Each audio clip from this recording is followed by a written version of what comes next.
മടങ്ങിയെത്തുമ്പോൾ news ത്രീയിൽ ഇനി അതിഥി വിശേഷത്തിലേക്കാണ് നമ്മൾ കടക്കാൻ പോകുന്നത്. ഇന്ത്യയിലെ ആദ്യത്തെ ട്രാൻസ്ജെൻഡർ അദാലത്ത് ജഡ്ജി മെമ്പർ, ട്രാൻസ്ജെൻഡർ ജസ്റ്റിസ് ബോർഡ് അംഗം, സിനിമയിലും സീരിയലിലും ഒരുപോലെ മിന്നും താരം, ബിസിനസ് വുമൺ, മോഡൽ.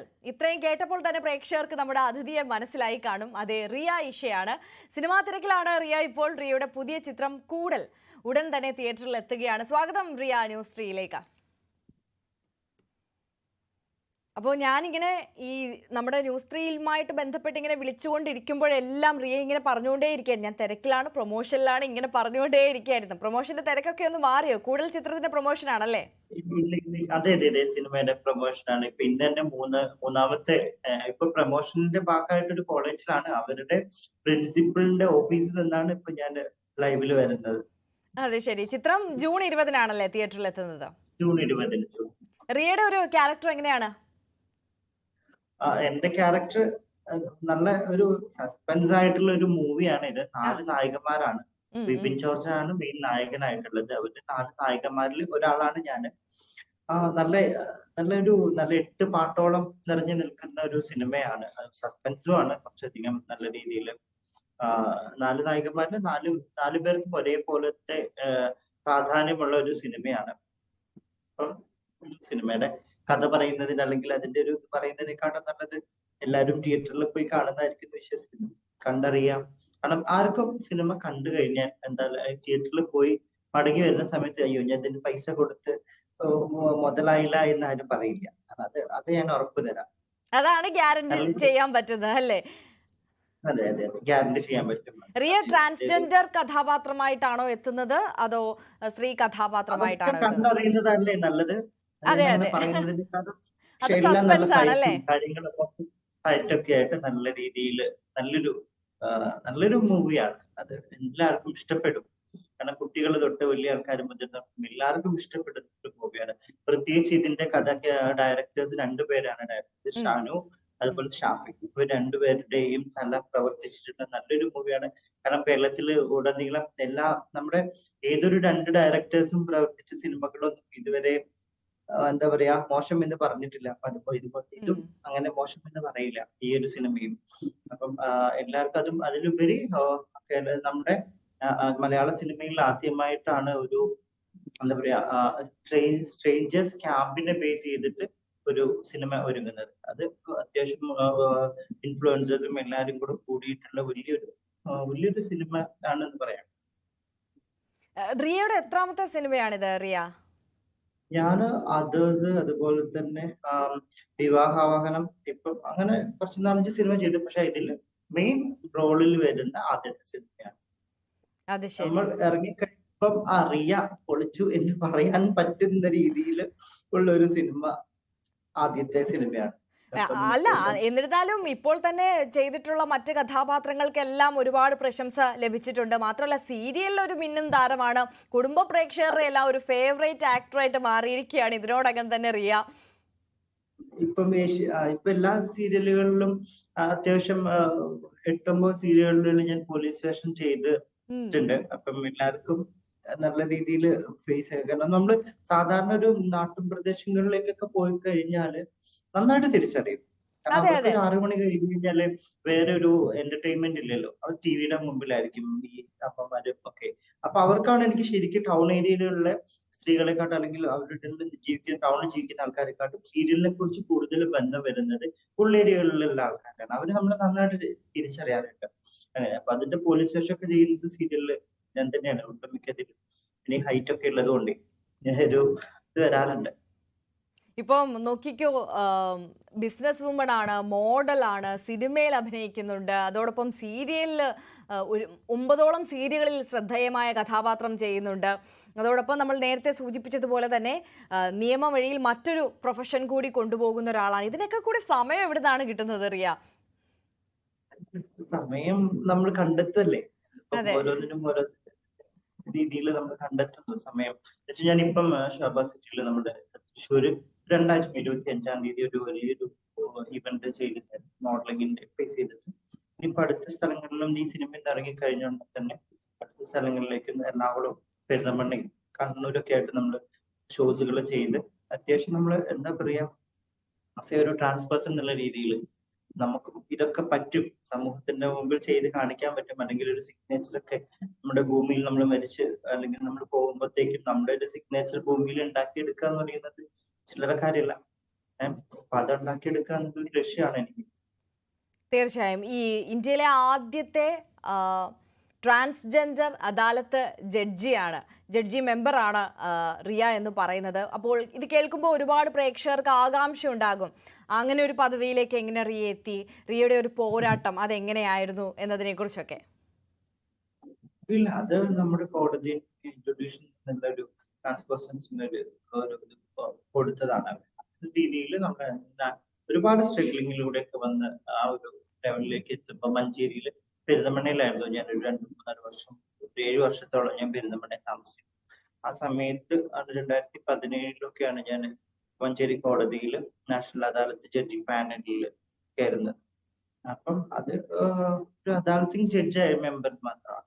അതിനുശേഷമാണ് നമ്മൾ കോളേജിലേക്ക് ഞാൻ പുറത്ത് കോളേജ് പഠിക്കാനൊക്കെ പോകുന്ന സമയത്ത് ഞാൻ മറ്റു കുട്ടികളോടൊക്കെ ട്രാൻസ്പേഴ്സൺസിനോടൊക്കെ ചോദിച്ചിരുന്നു, ഇങ്ങനെ കോളേജിൽ പഠിക്കാൻ പറ്റും, ഞാൻ അതിന്റെ ഫീസൊക്കെ ഞാൻ കൊടുത്തോളാം, നിങ്ങൾ പഠിക്കൂ, നമ്മുടെ ഒരു സാന്നിധ്യം അവിടെ അറിയിക്കണം എന്നൊക്കെ പറഞ്ഞ സമയത്തും അവിടെ ആരും അതിനൊന്നും റെഡി ആയിരുന്നില്ല. അങ്ങനെയാണ് മലപ്പുറം ഗവൺമെന്റ് കോളേജിലൊക്കെ ആദ്യമായിട്ട് ഒരു ട്രാൻസ്പേഴ്സൺ ഡിഗ്രിക്ക് പോയത് ആ സമയങ്ങളിൽ.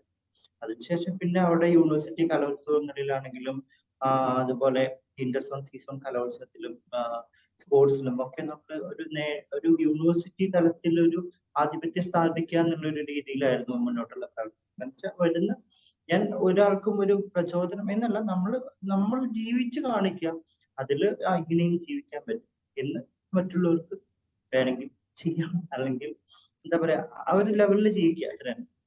റിയ, നമുക്കറിയാം ഇപ്പോൾ ആരെ സംബന്ധിച്ചാണെങ്കിലും അവർക്ക് ഇഷ്ടപ്പെട്ട മേഖലയിലേക്ക് എത്തുക, അവിടെ ഒരു സിഗ്നേച്ചർ ഉണ്ടാക്കിയെടുക്കുക എന്ന് പറയുന്നത് വളരെ പ്രയാസകരമായിട്ടുള്ള ഒരു കാര്യമാണ്. പക്ഷെ സാധാരണ ഒരാൾ ചെയ്യുന്നതിനും അപ്പുറം അസാധാരണമായ ഒരുപാട് പ്രതിസന്ധികൾ നേരിടേണ്ടി വന്നിട്ടുണ്ടാകാം ഒരു ട്രാൻസ് പേഴ്സൺ എന്നുള്ള നിലയിൽ.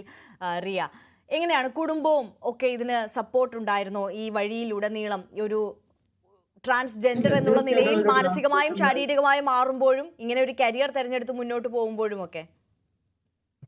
അല്ല, ഒരു ട്രാൻസ്പേഴ്സൺ എന്നുള്ള രീതിയിൽ തീർച്ചയായിട്ടും വലിയൊരു സ്ട്രഗ്ലിംഗ് പീരീഡുകൾ തന്നെ. കാരണം വെച്ചാൽ നമ്മൾ ആദ്യം ഒരു ലേഡിക്കാണെങ്കിൽ അല്ലെങ്കിൽ ബോയ്ക്കാണെങ്കിൽ അവരുടെ സമൂഹം ആഗ്രഹിച്ചിരിക്കുന്ന ശരീരഘടനയുള്ള ആൾക്കാരായിരിക്കും. അപ്പം അതിൽ നിന്ന് അവർക്കൊരു ചേഞ്ച് വരണ്ട, അവർക്ക് അച്ചീവ്മെന്റ്സിലേക്കും അവരുടെ വർക്കിലേക്കും കടന്നാണ്. ഞങ്ങൾ ആദ്യം ശരീരത്തെ നമ്മൾ ആഗ്രഹിക്കുന്ന രീതിയിൽ നമ്മുടെ മനസ്സ് പോലെ തന്നെ നമ്മുടെ ശരീരത്തെ ആക്കി മാറ്റണം. പിന്നെ നമ്മൾ സമൂഹത്തിന്റെ അക്സെപ്റ്റൻസ് നേടണം. പിന്നെ നമ്മൾ ഉദ്ദേശിച്ച ലക്ഷ്യത്തിലേക്ക് എത്തണം. അങ്ങനെ ഒരുപാട് പീരീഡ്സുകൾ കഴിഞ്ഞിട്ടാണ് നമ്മൾ എന്ത് ചെയ്യുന്നത്, ഒരു അച്ചീവ്മെന്റ്സ് അല്ലെങ്കിൽ നിങ്ങളുടെ മുമ്പിൽ ഇന്റർവ്യൂലേക്ക് വന്നിരിക്കാൻ പറ്റുന്ന ഒരാളായി മാറിയത്. അപ്പം ആ ഒരു സ്ട്രഗ്ലിംഗ് പീരീഡ് എന്ന് പറഞ്ഞതാണ്. വീട്ടുകാരൊന്നും സപ്പോർട്ടൊന്നും ഉണ്ടായിരുന്നില്ല. വീട്ടിൽ ഞാൻ ആ ഇറങ്ങിയ സമയത്തൊക്കെ ഒരു ജോലിക്ക് കയറുകയാണെന്ന് പറഞ്ഞിട്ട് എറണാകുളത്ത് നിൽക്കുക ചെയ്തിരുന്നത്. വീട്ടുകാരൊക്കെ പിന്നീട് അദാലത്ത് ജഡ്ജി പാനലിലൊക്കെ വന്നപ്പോൾ പത്രങ്ങളിലൊക്കെ വന്നപ്പോഴാണ് വീട്ടുകാരൊക്കെ അറിയുന്നത്. ആ വീട്ടുകാർ ഞാൻ പിന്നെ ഇതിന് പോയി നടന്നപ്പം വീട്ടുകാരൊക്കെ ഒരുപാട് പേര് 5-6 ഏട്ടന്മാരുണ്ട്. അവരൊക്കെ നമ്മളെ അന്വേഷിച്ച് നടക്കുകയും അവിടെ എവിടെങ്ങളിലൊക്കെ പോയി ഒരുപാട് തെറ്റിദ്ധാരണകളൊക്കെ അവർക്ക് ഉണ്ടായിരുന്നു. കാരണം ഇതൊരു സംഘത്തിന്റെ ഇടയിൽ പെട്ടതാണ്, ഇനി അവരെ പിടിച്ചെടുക്കാൻ പറ്റില്ല, അങ്ങനെയുള്ള കുറെ ധാരണകളൊക്കെ ആയിരുന്നു അവർക്ക് ഉണ്ടായിരുന്നത്. അപ്പൊ അതിൽ നിന്നൊക്കെ ഒരുപാട് മാറി ഞാനായിട്ട് ജീവിക്കാൻ വേണ്ടിയിട്ട് ഒരുപാട് സ്ട്രഗ്ലിംഗ് അനുഭവിക്കേണ്ടി വന്നു. അതെ, മറ്റുള്ള ആളുകളെ സംബന്ധിച്ച് അവർക്കൊന്നും ചിന്തിക്കാൻ പോലും കഴിയാത്ത അത്ര രീതിയിലുള്ള മാനസിക സംഘർഷങ്ങൾ ഒരു ട്രാൻസ് പേഴ്സൺ അനുഭവിക്കുന്നുണ്ട് എന്ന് നമുക്കറിയാം. അപ്പോൾ ശരീരം മാത്രം ഒരുക്കിയാൽ പോരാ, അതിന് അനുസരിച്ച് മനസ്സിനെ കൂടി പാകപ്പെടുത്തി എടുക്കണം. മനസ്സിന് ആ ഒരു സ്ട്രെങ്ത് വേണം, ആ ഒരു ബോൾഡ്നെസ് വേണം.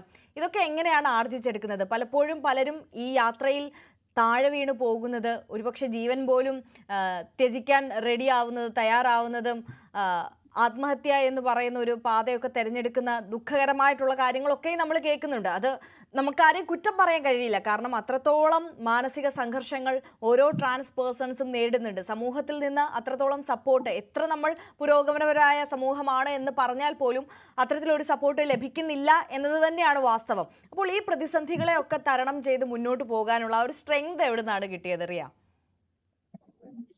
എനിക്ക് ആദ്യമൊന്നും എന്താ പറയാ ഒരു ഫുഡ് ഉണ്ടാക്കാനോ, ഞങ്ങൾ വീട്ടിൽ ടേബിളിന്റെ മുമ്പിൽ ഫുഡ് എന്ന് പറയുമ്പോഴത്തേക്കും ഫുഡ് എത്തുന്ന ഒരു ഫാമിലിയിലെ കുട്ടി തന്നെയായിരുന്നു ഞാൻ. അപ്പം അങ്ങനെയുള്ള ഇതിന് എനിക്ക് ഫുഡും കേൾക്കാവോ? കേൾക്കുന്നുണ്ട്, തുടർന്നോളൂ. ആ അപ്പം അങ്ങനെയുള്ള ഒരു വീട്ടിലെ കുട്ടിയിൽ നിന്ന് ഞാനൊരു ഫുഡ് പോലും ഉണ്ടാക്കാൻ അറിയാതെ നമുക്ക് ആദ്യമൊക്കെ ഒരു മൈക്ക് പിടിച്ച് നമ്മൾ സംസാരിക്കുന്ന സമയത്ത് വ്യക്തി സംസാരിച്ചുകൊണ്ടിരുന്ന ഒരാളാണ്. കാരണം ആൾക്കാരെ നേരിട്ട് നേരിട്ട് ഇപ്പൊ എന്താ പറയാ കാണാനോ ഇതാക്കാനോ സംസാരിക്കാനോ ഒന്നും പറ്റുണ്ടായിരുന്നില്ല. പിന്നെ എന്താ പറയാ ഓരോ കാലഘട്ടങ്ങളിൽ ചെല്ലുന്നതിനനുസരിച്ച് നമ്മൾ മാറുകയാണ് സ്വാഭാവികമായിട്ടും. ഫുഡ് ഉണ്ടാക്കാൻ പഠിക്കുന്നു. ഒരുപാട് പേർക്ക് ഒരു ബേക്കറി ഷോപ്പുകളിൽ നമ്മൾ ഒരുപാട് പേർക്ക് ഫുഡ് ഉണ്ടാക്കി കൊടുക്കുന്നു. അതിന്റെ വരുമാനം കൊണ്ട് ജീവിക്കുന്നു. അതുപോലെ തന്നെ ഹിന്ദിക്കാരെയൊക്കെ താമസിപ്പിച്ച് അവരുടെ ബാത്റൂം വരെ കഴുകി കൊടുത്ത് ജീവിക്കുന്നു. അങ്ങനെ മലപ്പുറം ഞാൻ ഉള്ള സമയത്ത് മലപ്പുറത്ത് എല്ലാവരും നമ്മള് രാത്രി എന്താ പറയാ ഒന്നുമില്ലെങ്കിൽ അവരുടെ യൂറോപ്പിലൊക്കെ നിൽക്കുന്ന കുറച്ച് ആൾക്കാർ മാത്രമായിരുന്നു ഉണ്ടായിരുന്നത്. അപ്പം പകല് 24 hours ഇങ്ങനെ ഒരു ഹോസ്പിറ്റലിൽ നടന്നിരുന്നത് ഞാൻ തന്നെയായിരുന്നു ആ സമയങ്ങളിലൊക്കെ മലപ്പുറത്ത്. അപ്പം അതൊക്കെ ഓരോ സാഹചര്യത്തിൽ നമ്മൾ ചെയ്തു പോകുന്നതാണ്. ഇത് ചെയ്യാ എന്നുള്ളതല്ല, സ്വാഭാവികമായിട്ട് നമ്മൾ അങ്ങനെ ആ ഒരു ലെവലിലേക്ക് എത്തിപ്പോകുന്നതാണ്. ഇപ്പൊ സ്വന്തം ഹാർഡ് വർക്ക് കൊണ്ടാണെങ്കിലും ഒരു പ്രിവിലേജ്ഡ് പൊസിഷനിലേക്ക് റിയ ഇതിനോടകം എത്തിക്കഴിഞ്ഞിട്ടുണ്ട്. സിനിമാ മേഖലയിൽ നിന്ന്, സീരിയൽ മേഖലയിൽ നിന്നൊക്കെ റിയയ്ക്ക് കിട്ടുന്ന ഒരു അക്സെപ്റ്റൻസ് അതെങ്ങനെയാണ്? അവിടുത്തെ ഒരു ലൊക്കേഷൻ നമുക്കറിയാം, സ്ത്രീകൾ ആയിട്ടുള്ള ആർട്ടിസ്റ്റുകൾ തന്നെ നേരിടുന്ന ഒരുപാട് വിഷമതകൾ നമ്മൾ കണ്ടിട്ടുള്ളതാണ്. ഹേമ കമ്മിറ്റി റിപ്പോർട്ട്, അതുമായി ബന്ധപ്പെട്ട ചർച്ചകളൊക്കെ ഒരുപാട് നടക്കുന്ന ഒരു കാലഘട്ടത്തിൽ കൂടിയാണ് കടന്നു പോകുന്നത്. ഒരു ട്രാൻസ് പേഴ്സൺ എന്നുള്ള നിലയിൽ സിനിമ ലൊക്കേഷനിലായിക്കോട്ടെ, ഈ മേഖലയിൽ പൊതുവെ കിട്ടുന്ന ഒരു അക്സെപ്റ്റൻസ് അതെങ്ങനെ ആണ്? നല്ല അനുഭവങ്ങൾ മാത്രമാണോ റിയയ്ക്കുള്ളത്? സീരിയസ്ലി ഞാൻ അങ്ങനെ പറയില്ല. എനിക്ക് സിനിമയിലാണേലും സീരിയലിലാണെങ്കിലും ഒന്നാമത് ഞാൻ അത്യാവശ്യം ഒരു ഫെയിം എന്നുള്ള രീതിയിൽ എത്തിയതിന് ശേഷമാണ് ഈ സിനിമയിലേക്കും സീരിയലിലേക്കും ഒക്കെ. കാരണം പത്രങ്ങളിലാണെങ്കിലും മറ്റു കാര്യങ്ങളിലാണെങ്കിലും കോളേജുകളിൽ ബാത്റൂം സെപ്പറേറ്റ് ഉണ്ടാക്കുന്നു, യൂണിവേഴ്സിറ്റി അത്ലറ്റ് മീറ്റിൽ ചാമ്പ്യൻഷിപ്പ് നേടുന്നു, കലോത്സവങ്ങളിൽ, ഇങ്ങനെയൊക്കെ ഒരുപാട് കാര്യങ്ങളിൽ പത്രങ്ങളിലും എല്ലാവരും ഫെയിം ആയതിനു ശേഷമാണ് ഞാൻ സിനിമ എന്ന് പറയുന്ന ഒരു മേഖല തെരഞ്ഞെടുത്തത്. അത് കുറച്ചുകൂടെ നമ്മളിലേക്ക് ഒരു പബ്ലിസിറ്റി കിട്ടാനും നമ്മുടേതായിട്ടുള്ള കാര്യങ്ങൾ, നമ്മുടേതായിട്ടുള്ള കഴിവുകൾ തെളിയിക്കാനും പറ്റിയൊരു പ്ലാറ്റ്ഫോം ആണെന്ന് മനസ്സിലാക്കിയത്. അപ്പം അവിടെ എല്ലാവർക്കും അത്യാവശ്യം നമ്മളൊരു ഫേസ് ഫെമിലിയർ ആയിരുന്നു. അതുകൊണ്ട് തന്നെ ആരും അങ്ങനത്തെ ഒരു രീതിയിൽ എനിക്ക് മെസ്സേജ്, പിന്നെ ഞാൻ പൊതുവെ ഞാൻ ഇൻസ്റ്റയിലാണേലും സോഷ്യൽ മീഡിയയിലാണേലും അനാവശ്യമായിട്ടുള്ള ടോക്കിന് നിൽക്കാറില്ല. അനാവശ്യമായിട്ടുള്ള റീൽസുകൾ ചെയ്തിട്ട് ഫോളോവേഴ്സിനെ കൂട്ടാറില്ല. അങ്ങനെ നമ്മുടെ ശരീരഭാഗങ്ങൾ കാണിച്ചിട്ട് ഇങ്ങനത്തെ രീതിയിലൊന്നും ഞാനൊരു ഫോളോവേഴ്സിന് എന്റെ ജോബിനെ ബേസ് ചെയ്തിട്ടല്ലാത്ത കാര്യങ്ങളൊന്നും ഞാൻ സോഷ്യൽ മീഡിയയിൽ ഷെയർ ചെയ്യാറില്ല. എനിക്ക് ആരെങ്കിലും ഒരു പറഞ്ഞത് ഇഷ്ടമായിട്ടില്ല, ഞാൻ അവരെ നേരിട്ട് വിളിച്ച് പറയും, നിങ്ങളാ പറഞ്ഞത് എനിക്കത് ഇഷ്ടമായിട്ടില്ല, നിങ്ങളാ പറഞ്ഞത് വളരെ മോശമാണ്, അതിനോട് ഞാൻ യോജിക്കും. അത് ഞാൻ നാലാളെ കേൾപ്പിക്കാൻ വേണ്ടിയിട്ടില്ല, അവരോട് തന്നെ നമ്മളെ പക്ഷെ കാര്യങ്ങൾ. അങ്ങനെ പറയുമ്പോൾ ശത്രുക്കൾ ഒരുപാട് കൂടും. അത് ഏത് മേഖലയിലാണെങ്കിലും നിങ്ങളുടെ കമ്മ്യൂണിറ്റിയിലാണെങ്കിലും എല്ലാം. ശത്രുക്കള് അതില്ലാത്ത മേഖലകളോ ഇല്ലാത്ത ആൾക്കാരോ ഉണ്ടെന്ന് എനിക്ക് തോന്നുന്നില്ല. അപ്പം എല്ലാവർക്കും ആ ഒരു ബേസിക് ശത്രുതയൊക്കെ ഉണ്ടാവും എല്ലാവർക്കും. അപ്പൊ നമ്മൾ തുറന്ന് പറയാനുള്ള നമ്മൾ എന്താണെന്നുള്ളത് സത്യസന്ധമായിട്ട് ജീവിക്കുക എന്നുള്ളതാണ്. നമ്മൾ ഈ റിയയെ കുറിച്ച് എനിക്കറിയാം, ഈ പറയാനുള്ള കാര്യങ്ങൾ ഇതേപോലെ തന്നെ ബോൾഡായിട്ട് എവിടെയാണെങ്കിലും സംസാരിക്കുന്ന ഒരു വ്യക്തി കൂടിയാണെന്ന്. കാരണം കഴിഞ്ഞ സ്റ്റേറ്റ് അവാർഡിൽ ഇത്തരത്തിൽ ട്രാൻസ്ജെൻഡർ വിഭാഗത്തിന് വേണ്ടിയിട്ടുള്ള ഒരു അവാർഡ് മാറ്റിവെച്ചിരുന്നു. പക്ഷെ അത് അർഹിക്കുന്ന കരങ്ങളിലേക്കല്ല എത്തിയത് എന്ന തരത്തിൽ റിയയുടെ ഒരു പ്രതികരണം പോലും വന്നിട്ടുണ്ടായിരുന്നു. മീഡിയയ്ക്ക് മുമ്പിൽ തന്നെയാണ് അത് പറഞ്ഞത്. ആ പ്രതികരണത്തിന് ശേഷം എന്തെങ്കിലും ബുദ്ധിമുട്ടുകൾ അല്ലെങ്കിൽ അങ്ങനെ പറയാൻ പാടില്ലായിരുന്നു, അങ്ങനെയൊക്കെ നേരിടേണ്ടി വന്നിട്ടുണ്ടോ? 34 അവാർഡുകളും ആ സ്ത്രീക്കും പുരുഷനും. ഒരു അവാർഡ് മാത്രം സ്റ്റാൻസിന് കൊടുത്തതിന്റെ ഇടയിൽ കൊണ്ടിട്ട് ബാർ സ്ത്രീ എന്നിട്ടു. അപ്പൊ സ്ത്രീക്കോ ട്രാൻസിനോ കൊടുക്കാം എന്നുള്ളൊരു ഇതാണ്. അപ്പം ഓൾറെഡി ഒരു സ്പെഷ്യൽ അവാർഡാണ്. അപ്പൊ അതിന് സ്ത്രീനെ ഉൾപ്പെടുത്തേണ്ട ആവശ്യമില്ല. മികച്ച ചലച്ചിത്ര നടി, പിന്നെ അത് ഡയറക്ടർ, ഇതൊക്കെ ഓരോ സ്ത്രീകൾക്കും കൊടുത്തുകൊണ്ടിരിക്കുന്നത്. പിന്നെ അതിന്റെ ഇടയിൽ കൊണ്ട് ട്രാൻസിന് കൊടുത്തതിന്റെ ഇടയിൽ കൊണ്ടിട്ട് ഒരു ഭാരത്തെ സ്ത്രീക്ക് കൊടുക്കേണ്ട ആവശ്യമില്ല. അപ്പൊ അതിനെതിരെ ഞാൻ പ്രതികരിച്ചു. അതിനുശേഷം എനിക്ക് അങ്ങനെയൊന്നും വന്നിട്ടില്ല. പിന്നെ ഞാൻ മന്ത്രിനെ പോയി കണ്ടു, പത്രസമ്മേളനം നടത്തി, ഇങ്ങനെയൊക്കെ കുറെ കാര്യങ്ങൾ ചെയ്തിട്ടുണ്ടായിരുന്നു ഞാൻ ആ സംഭവത്തിൽ. കാരണം നമ്മൾ ഇപ്പൊ കോളേജിൽ പഠിക്കുന്ന സമയത്ത് കോളേജിൽ നമുക്ക് കിട്ടാത്ത കാര്യങ്ങൾക്ക് വേണ്ടി ഞാൻ പ്രതികരിച്ചിട്ടുണ്ടായിരുന്നു. ഇപ്പൊ സിനിമാ മേഖലയിൽ വന്നപ്പോ സിനിമയിൽ നമുക്ക് കിട്ടാത്ത കാര്യങ്ങൾക്ക് വേണ്ടിയിട്ട് നമ്മൾ പ്രതികരിക്കുന്നു. അതത്രേ ഉള്ളൂ. നമുക്ക് അപ്പൊ ഏതിനാണോ നമ്മൾ, എവിടെയാണോ നമ്മൾ സ്ഥാനം ഉറപ്പിക്കുന്നത് അവിടെ നമ്മൾ അക്സെപ്റ്റൻസ് നേടിയെടുക്കുക എന്നുള്ളതാണ്. ഈ അടുത്ത വർഷം മുതലെങ്കിലും അതിലൊരു മാറ്റം ഉണ്ടാകുമെന്ന് പ്രതീക്ഷിക്കുന്നുണ്ടല്ലേ? പ്രതീക്ഷിക്കുന്നത്. കാരണം ഈ വർഷം എന്റെ സിനിമയും മിക്കവാറും ഈ കൂടൽ തന്നെ ഒരു നല്ലൊരു മൂവി ഇതിലേക്ക് പോകുന്നതാണ്. ഉം. അത്യാവശ്യം അവാർഡ് കിട്ടാനൊക്കെ ഒരു ഉറപ്പുള്ളൊരു മൂവിയാണ്. എന്നുവെച്ചാൽ അവാർഡ് മൂവിയല്ല, പക്ഷെ അതിൽ ഞാനെന്ന ക്യാരക്ടറിന് ഒരു ട്രാൻസ് കാറ്റഗറി ബേസ് ചെയ്തിട്ടാണെങ്കിൽ അങ്ങനെ ഒരു അവാർഡ് കിട്ടാൻ ചാൻസ് വരുന്ന മൂവിയാണ്. കാരണം ഉടനീളം നല്ലൊരു കഥാപാത്രമാണ് അതിൽ ചെയ്തിരിക്കുന്നത്. നമ്മളിപ്പോൾ തുടക്കത്തിലേ പറഞ്ഞു ഒരുപാട് മേഖലകളിൽ ഇങ്ങനെ അഭിനമിക്കുന്ന ഒരാളാണ് റിയ. അപ്പോൾ ഇതിലെ ഏത് ലേബലിൽ, ഏത് ടാഗ് ലൈനിൽ അറിയപ്പെടാനാണ് ഇഷ്ടം? സീരിയൽ താരം എന്നാണോ, സിനിമാ താരം എന്നാണോ, അതോ ഒരു ബിസിനസ് വുമൺ എന്നാണോ? ഏതിൽ അറിയപ്പെടാനാണ് കൂടുതൽ ആഗ്രഹം? സത്യത്തിൽ ഞാൻ അങ്ങനെയൊന്നും ചിന്തിച്ചിട്ടില്ല. ഇന്നതിൽ അറിയപ്പെടണം, ഇന്നതിൽ അറിയപ്പെടരുത് എന്നില്ല. ഞാൻ എന്നെ സംബന്ധിച്ച് എനിക്ക് എന്താണോ ഈ നിൽക്കുന്ന സമയത്ത് ഞാൻ നാളെ വലിയ എന്തോ ഒരാളായി മാറണം അങ്ങനെയൊന്നും ഞാൻ ചിന്തിച്ചിട്ടില്ല. ഞാൻ ഇപ്പൊ എന്താണോ ചെയ്യാൻ പറ്റുന്നത്, ഈ സ്പോട്ടിൽ എന്താണെന്ന് വെച്ചാൽ അല്ലെങ്കിൽ ഒരാഴ്ചക്ക് അല്ലെങ്കിൽ ഒരു മാസം, അടുത്ത വർഷത്തെ ഞാൻ ഇന്ന ചെയ്യണം എന്ന് ഞാൻ പ്ലാൻ ചെയ്തിട്ടില്ല. അപ്പം ഒരു ഓഗസ്റ്റിൽ ഞാൻ പെരിന്തൽമണ്ണയിൽ ഒരു ഷോ ചെയ്യാം. അപ്പൊ അവിടെ നമ്മളൊരു ബിസിനസ് ആണ്. ഇനിയിപ്പോ ധീരം എന്ന് പറയുന്ന ഇന്ദ്രജിത്തിന്റെ വലിയൊരു മൂവിൽ 4-5 സീനുള്ള ഒരു സീൻ ഞാൻ ചെയ്തിട്ടുണ്ട്. അപ്പൊ അതൊരു സിനിമയിലേക്ക് പോയി. പിന്നെ അടുത്ത് തന്നെ സീരിയല്. അപ്പൊ ഇന്നതിൽ അങ്ങനെ എനിക്ക് എല്ലാം ഇഷ്ടം. നമുക്ക് ചെയ്യാൻ പറ്റുന്ന കാര്യങ്ങളൊക്കെ ചെയ്യാം. അത് ഇന്നതിൽ മാത്രം പിടിച്ചു നിൽക്കണം, ഇന്നതിൽ പിടിച്ചു നിൽക്കരുത് അങ്ങനെയൊന്നുമില്ല. എനിക്ക് അത്യാവശ്യം നല്ലൊരു സിനിമ, നല്ലൊരു ഇപ്പം എന്താ പറയാ, ലാലേട്ടന്റെയോ മമ്മൂക്കാന്റെയോ അല്ലെങ്കിൽ ഇവരുടെ കൂടെ വലിയ നല്ലൊരു പോലീസ് സ്റ്റേഷൻ ചെയ്യാന്ന് പറയുന്നത് എനിക്ക് വലിയൊരു ആഗ്രഹമാണ്. പക്ഷെ പോലീസ് വേഷങ്ങളോടാണോ കൂടുതൽ താല്പര്യം? എനിക്കിഷ്ടം എന്നുവെച്ചാൽ ജെൻഡർ ബേസിക് അല്ലാത്ത രീതി. എന്നുവെച്ചാൽ ഒരു ലെക്ചർ, കോളേജ് ലെക്ചർ, ഒരു ഡോക്ടർ, ഒരു അഡ്വക്കേറ്റ്, ഇവരെയൊക്കെ നമ്മൾ സർ, മാം അല്ലെങ്കിൽ അങ്ങനെ വിളിക്കുള്ളൂ. ഇതൊന്നും വിളിക്കില്ല. അപ്പം ആ ഒരു ബേസ് ചെയ്തിട്ട് ജെൻഡർ ബേസ് ചെയ്തല്ലാത്ത ആക്ടിങ് ബേസ് ചെയ്തിട്ടുള്ള കാര്യങ്ങളൊക്കെ എനിക്ക് മെയിൻ ഹീറോയിൻ ആവണം അങ്ങനെയൊന്നും എനിക്ക് നിർബന്ധം. എനിക്ക് ഇങ്ങനെയുള്ള ഏതെങ്കിലും ഒരു നല്ല റോളുകൾ കിട്ടിയാൽ മതി. അപ്പൊ അത് ഇന്നത് അതപ്പം ബിസിനസ് ആണെങ്കിൽ നല്ലൊരു അവാർഡ് നൈറ്റുകൾ നമുക്ക് എനിക്ക് ചെയ്യാൻ പറ്റും. അത് അവർക്ക് വേണ്ടിയിട്ട് അവാർഡ് നൈറ്റുകൾ നമുക്ക് ചെയ്യാം. അതുപോലെ തന്നെ സിനിമയിൽ ഇങ്ങനെ ചെയ്യാം, ഫാഷൻ ഷോസുകളാണ് ചെയ്യാം. അങ്ങനെ നമുക്ക് എന്താണോ സാഹചര്യത്തിന് ഓരോതിനു വേണ്ടി ചെയ്യാൻ പറ്റുന്നത് അത് ചെയ്യും. ഇപ്പോൾ ഈ കമ്മ്യൂണിറ്റിയുടെ ഒരു ഉന്നമനത്തിന് വേണ്ടി അതേക്കുറിച്ചൊക്കെ സംസാരിക്കുമ്പോഴും പ്രവർത്തിക്കുമ്പോഴും കമ്മ്യൂണിറ്റിയിൽ നിന്ന് ഉയർന്നു വരുന്ന, അതായത് ഒരു പ്രിവിലേജ്ഡ് ആയിട്ടുള്ള ഒരു പൊസിഷനിലേക്ക് വരുന്ന അല്ലെങ്കിൽ ഒരു സെലിബ്രിറ്റി ലേബലിലേക്ക് വരുന്ന വളരെ കുറച്ച് ആളുകൾ മാത്രമേ ഉള്ളൂ. അപ്പോൾ അതിലൊരാളാണ് ഇഷ. അപ്പോൾ കമ്മ്യൂണിറ്റിക്ക് വേണ്ടി ഈ ഒരു റിയയ്ക്ക് കിട്ടിയിട്ടുള്ള ഈ നേട്ടങ്ങൾ ഉപയോഗിച്ചുകൊണ്ട്, ഈ സ്ഥാനം, ഈ പ്രിവിലേജ് ഉപയോഗിച്ചുകൊണ്ട് എങ്ങനെ സംസാരിക്കാൻ പറ്റും, എങ്ങനെ പ്രവർത്തിക്കാൻ പറ്റും എന്നതിനെ കുറിച്ചൊക്കെ ഒരു ആലോചനയുണ്ടോ? ഞാൻ ചെയ്യുന്ന ഓരോ പ്രവൃത്തിയും സ്ത്രീ എന്ന കാറ്റഗറിയിൽ നിന്ന് ചെയ്യാൻ ആഗ്രഹിക്കാത്ത ഒരാളാണ്. എന്നെ ട്രാൻസ് ആയിട്ട് കണ്ടാൽ മതി.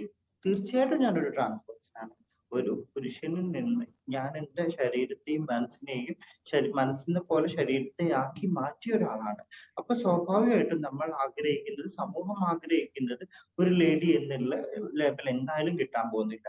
അപ്പൊ അതെനിക്ക് വേണം നിർബന്ധമില്ല. ഞാൻ ഒരു ട്രാൻസ് പേഴ്സൺ എന്നുള്ള ലേബലിൽ ഞാൻ എന്ത് ചെയ്യുന്നതോ അത് ആ കമ്മ്യൂണിറ്റിക്ക് അല്ലെങ്കിൽ ഞാൻ എന്ന വ്യക്തിക്ക് വേണ്ടിയിട്ട് അല്ലെങ്കിൽ ആ ഒരു കമ്മ്യൂണിറ്റിക്ക് വേണ്ടിയിട്ടോ ആവാം ചെയ്യുന്നത്. അപ്പൊ അത് കണ്ട് മനസ്സിലാക്കാൻ ആർക്ക് വേണമെങ്കിലും ഇപ്പൊ അവരും അങ്ങനെ ജീവിക്കുന്നുണ്ട് എന്നുള്ള രീതിയിൽ. അപ്പൊ എന്ത് രീതിയിൽ നമ്മൾ ചെയ്യുന്നത് ഒരു ട്രാൻസ് പേഴ്സൺ എന്നുള്ള ലേബലിൽ നിന്ന് ചെയ്യുമ്പോൾ അത് സ്വാഭാവികമായിട്ടും ഒരു സ്ത്രീ ചെയ്യുമ്പോൾ ആ സ്ത്രീ മൊത്തം കമ്മ്യൂണിറ്റിനെയാണ് ആ സ്ത്രീ പ്രതിനിധാനം ചെയ്യുന്നത്. അതുപോലെ തന്നെ ഒരു ട്രാൻസ് എന്നുള്ള ലേബലിൽ നിന്ന് മാത്രം എനിക്ക് ചെയ്താൽ മതി. അപ്പൊ ട്രാൻസ് കമ്മ്യൂണിറ്റിനെ മൊത്തമായിട്ട് ചെയ്യും.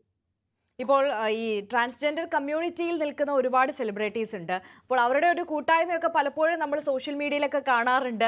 മാത്രമല്ല ഒരുപാട് അത്തരത്തിലുള്ള ഫംഗ്ഷനുകൾ, അവരുടെ സെലിബ്രേഷൻസ് ഒക്കെ കാണാറുണ്ട്. ഒരുപക്ഷെ റിയനെ അവിടെ നിന്നൊക്കെ പലപ്പോഴും കാണാതാകുന്നതും ശ്രദ്ധിക്കപ്പെടുന്നുണ്ട്. എന്തുകൊണ്ടാണ് ആ ഒരു സോഷ്യൽ മീഡിയ സ്റ്റാർ എന്നുള്ള ഒരു നിലയിലേക്ക് അതിന് ഈ ഉള്ള അവസരങ്ങളെയൊക്കെ ഉപയോഗപ്പെടുത്താത്തത്?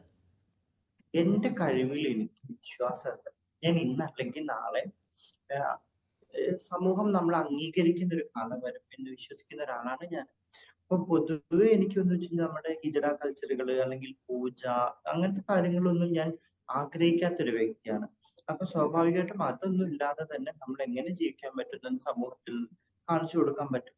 അപ്പൊ അല്ലാണ്ട് ആ സോഷ്യൽ മീഡിയയിൽ കിടന്ന് അങ്ങനെ പ്രൈഡ് പോലത്തെ അതൊന്നും എന്നെ ബേസിക് അത് അവരുടെ ഇഷ്ടം, അവര് എന്താണോ ചെയ്യുന്നത് അവരുടെ ആഗ്രഹം, അവരുടെ ഇഷ്ടം ഒക്കെ അതാണ്. പക്ഷെ എന്നെ സംബന്ധിച്ച് ഞാൻ എന്ന വ്യക്തി എനിക്ക് ഇതിനോടൊന്നും താല്പര്യമില്ല. അതുകൊണ്ട് ഞാൻ അതിൽ നിന്ന് വിട്ടു നിൽക്കുന്നു. അതുകൊണ്ട് വെച്ചിട്ട് അവരോട് ആരോട് വെറുപ്പോ വിദ്വേഷമോ പക്ഷെ ഒന്നും അപ്പൊ ഉണ്ടായിട്ടില്ല. കമ്മ്യൂണിറ്റിയുടെ ഒരു സപ്പോർട്ട് ഇല്ലാണ്ട് പോവില്ലേ?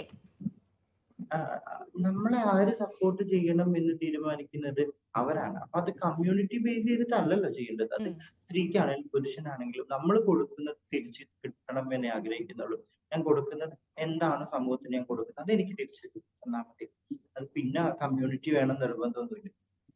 തീർച്ചയായും തീർച്ചയായും എല്ലാ വിഷയങ്ങളിലും വ്യക്തമായ കൃത്യമായ നിലപാടുണ്ട് റിയ ഐഷയ്ക്ക്. ഒരുപാട് സന്തോഷം റിയ കാണാൻ സാധിച്ചതിൽ. നമ്മുടെ ന്യൂസ് ത്രീയുടെ സമയം ഇവിടെ അവസാനിക്കുകയാണ്. അപ്പോൾ thank you so much news ത്രീയുടെ എന്റെ ഒരു ഫ്രണ്ടാണ് ഭാഗമായതിന്. ജില്ല അപ്പോൾ എന്ന് പറയുന്നത്. പുള്ളിക്കാരത്തി ഞങ്ങൾ ഒരുമിച്ച് പഠിച്ചാണ്. ഈ ചാനലിൽ വർക്ക് ചെയ്യാൻ പെട്ടെന്ന് തന്നെ വിളിച്ചിട്ട് പറഞ്ഞു ഇങ്ങനെയുണ്ടെന്ന്. പക്ഷെ എനിക്ക് അവള് പറഞ്ഞപ്പം ഇതിന് മാറ്റം വരുത്താൻ സാധിച്ചില്ല. അതുകൊണ്ട് പെട്ടെന്ന് തന്നെ ഇത് റേഞ്ച് ഉണ്ടാവും എന്താന്നൊക്കെയുള്ള ടെൻഷൻ ഞങ്ങൾ 2-3 കോളേജുകൾ ഓരോ ദിവസമായിട്ട് പോയിക്കൊണ്ടിരിക്കുകയാണ്.